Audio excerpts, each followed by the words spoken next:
Hello and welcome back. Hopefully you tried number 2 and you're waiting anxiously for the answer. So let's get to it.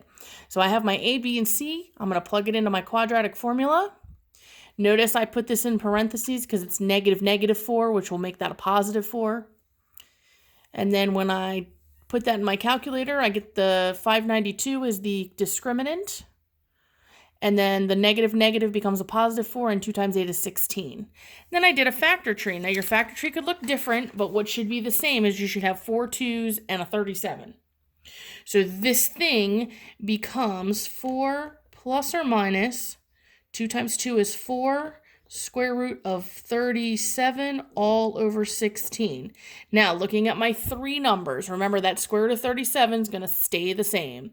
Looking at the 3 numbers, it's always 3, no more, no less. Always exactly 3 numbers. What number goes into all of them? Well, 4 does again. Doesn't always work out to be 4, it just happened to in my last 2 examples. So you get 1 plus or minus, and remember that 1 doesn't need to be there, but if you put it there, I wouldn't take off for that, all over 4. That 37, that square root of 37 just gets brought along in your answer. It just gets dragged along for the ride. And that's your final answer. So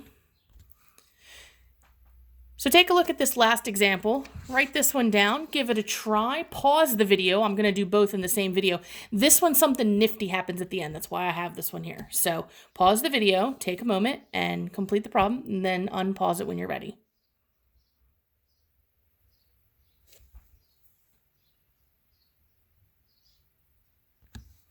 All right, let's see if you got to here. So I'm going to substitute my numbers in. Find my discriminant, which is 12. Here's my factor tree. Here's my list, because my prime numbers were 3, 2, and 2.